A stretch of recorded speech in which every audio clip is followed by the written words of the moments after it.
Voilà, c'est parti. Là, c'est la future salle de bain et la future buanderie juste à côté. Et on fait un petit constat des lieux et il est catastrophique. Voilà, tout ce que je retire là, c'est l'isolant que l'ancien propriétaire a mis. Du polystyrène, vraiment comme ça en petits bouts un peu partout. Donc j'avais pas le choix que de tout retirer pour tout refaire. Ils ont fait une ossature en bois qui tenait même pas. Et voilà, le constat, c'est que je dois tout retirer. Je découvre au fur et à mesure qu'il n'y a pas de fondation. Alors là, dans le fond, c'est la future douche italienne, et juste là devant, c'est l'emplacement du futur WC. Là, au coin, il y avait avant une cabine de douche, et voilà, on va tout refaire. Il n'y a pas de plan en fait, tout est dans ma tête. Je savais où j'allais mettre les WC, la douche et tout ça. Donc c'est parti. Alors là, je commence à retirer l'ancien mur. C'est exactement l'endroit où j'avais prévu de mettre la nouvelle douche italienne. Il y a aussi le ramassage des gravats évidemment. Donc là, je continue en creusant les canalisations du deuxième WC.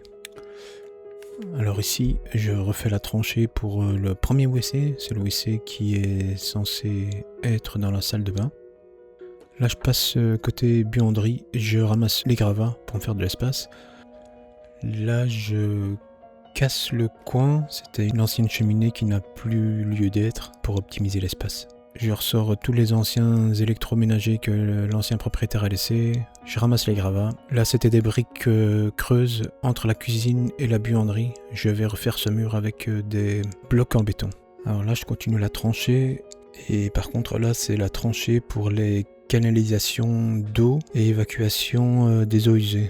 Donc c'est tout ce qui vient de la cuisine, buanderie, douche. Voilà, donc là je prépare le terrain pour la future douche italienne. Ouais, donc j'ai pas le choix, je retire l'ancienne dalle en béton. Et donc juste en dessous de la douche, je tombe sur quoi? Surprise, la cuve à eau extérieure. Donc là j'engage la bonde de douche, c'est on l'appelle ça aussi le caniveau de douche, pour voir si le niveau est bon et si mes calculs sont exacts. Donc là je prends les mesures pour l'évacuation extérieure des eaux usées. Bon là je prépare le premier WC et les canalisations qui vont avec.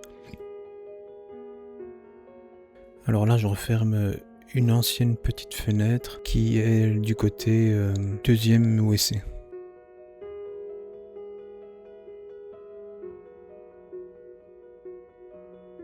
Donc là je tire toutes les canalisations d'eau, eau chaude, eau froide, WC. Là je continue. Sans oublier d'installer les gaines thermiques autour des tuyaux. Là je commence les évacuations des eaux usées jusqu'à la sortie. Et donc je creuse une tranchée pour enterrer le tuyau du coup, avec la pente évidemment.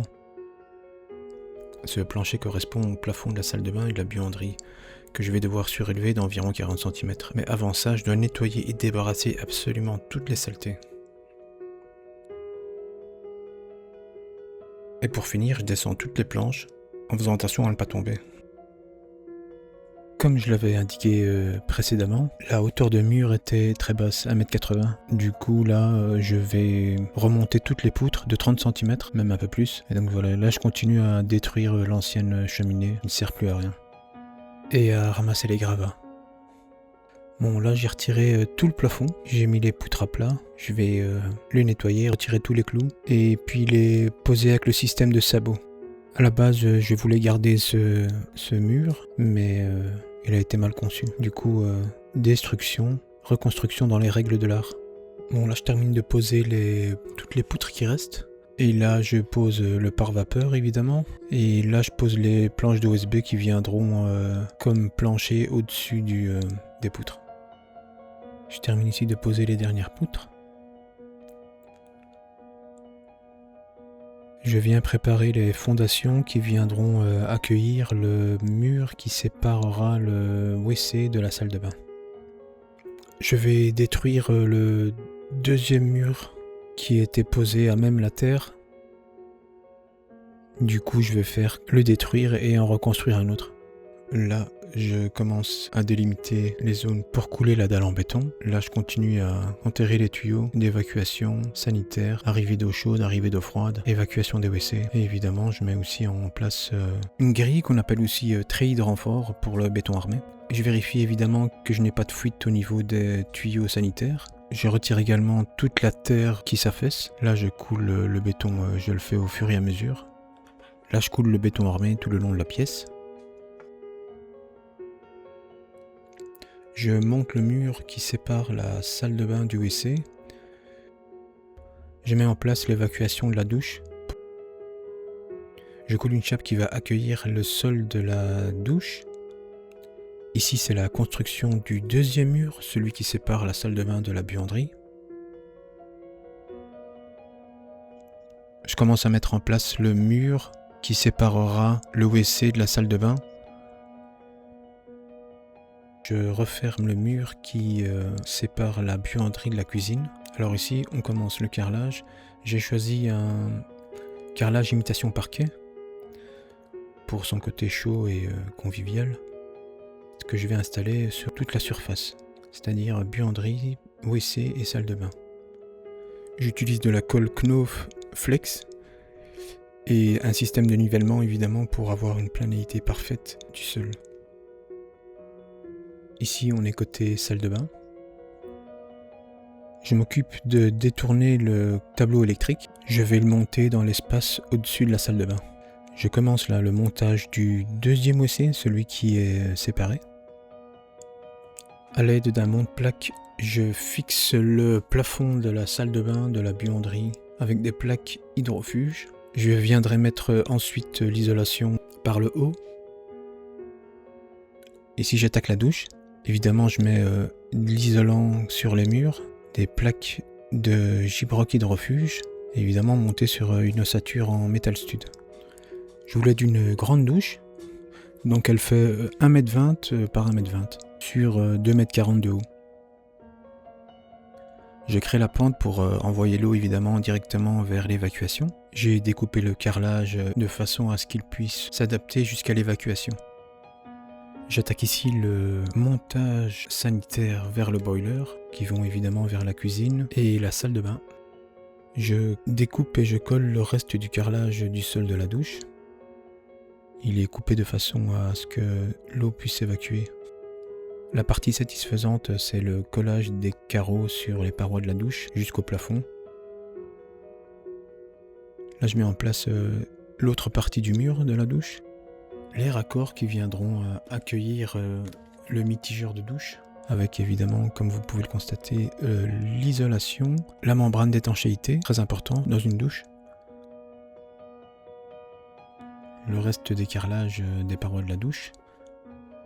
J'ai décidé d'exploiter au maximum l'espace. J'ai créé une niche pour accueillir les shampoings, les gels douche et savons. En y installant évidemment une membrane d'étanchéité, comme pour le reste des parois. Je termine l'isolation ainsi que les plaques de gibroc sur le mur qui va accueillir les meubles de salle de bain, ici les joints sanitaires entre les carreaux, avec la finition de la niche et le montage des meubles de salle de bain, à savoir 2 colonnes et un évier. Ici je continue le plafond. On est toujours sur le côté salle de bain. Alors là je clôture le mur avec l'isolant et évidemment les plaques de gibroc hydrofuge. Je commence à carreler le mur. Et pendant que la première partie du carrelage sèche, je termine le plafond.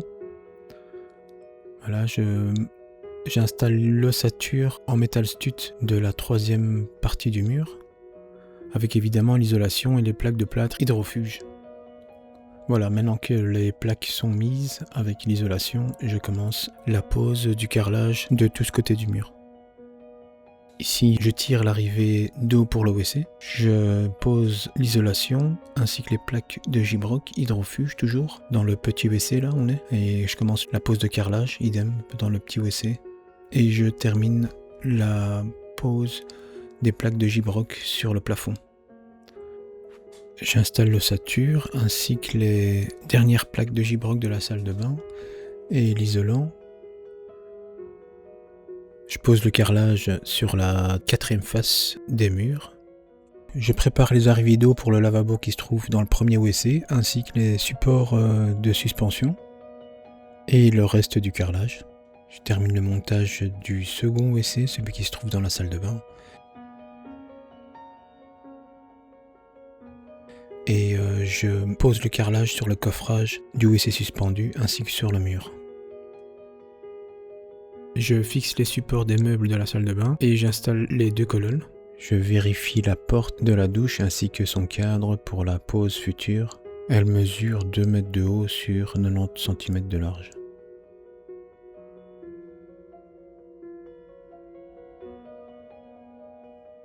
Là, je construis un mur qui viendra supporter la porte de la douche.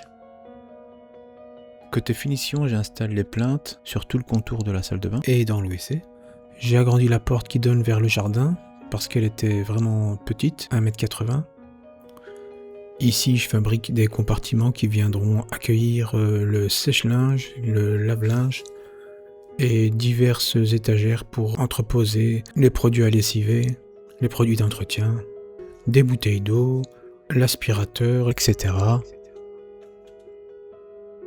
La structure est faite en métal stud et plaque hydrofuge.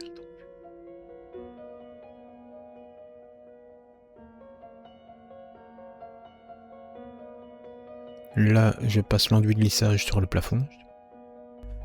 Ici, je fais toutes les bandes à joints. Ensuite, je viendrai passer l'enduit de lissage sur toute la surface du plafond. Je termine ici la surface de ce mur en y installant l'isolation et les plaques hydrofuges. J'installe les portes. Je termine les finitions du WC. Il restait le carrelage sur le dessus de la porte et les joints.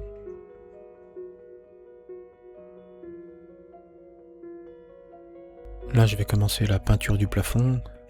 Je protège évidemment toute la surface du carrelage. En guise d'éclairage, je vais utiliser un LED qui fera tout le tour de la pièce.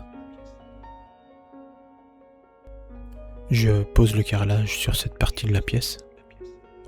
C'est du 60 par 60. J'utilise également le système de nivellement, ce qui me permet, comme pour le sol, de garder une planéité parfaite entre les carreaux. Là, je pose le joint sur toute la surface, à savoir la salle de bain, la buanderie et le WC.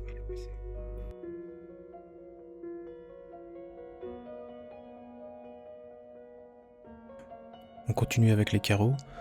C'est l'espace entre la cuisine et la buanderie. Et tout ce côté du mur.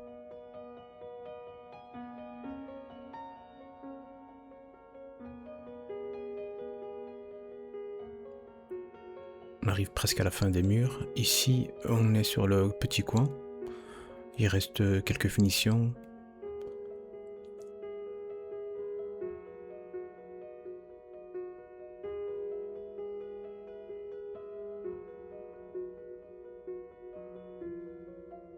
Ici, j'installe toutes les plinthes.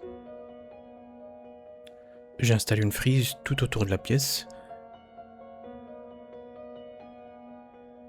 J'installe l'interrupteur et une prise de courant.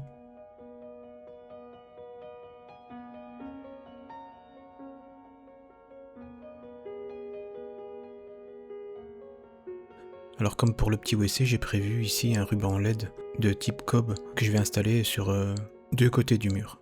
Comme pour le compartiment de la machine à laver et du sèche-linge, je vais créer juste à côté 2 colonnes supplémentaires de 60 cm de large chacune, en métal stud et plaque hydrofuge.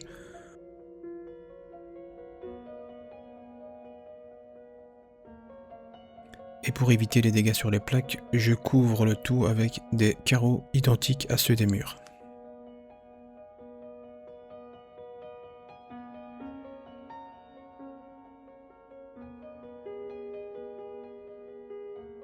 Une fois fini, j'applique les joints partout.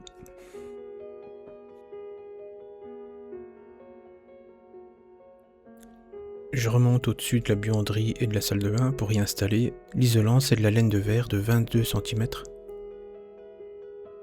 Idem sur les parois de la toiture.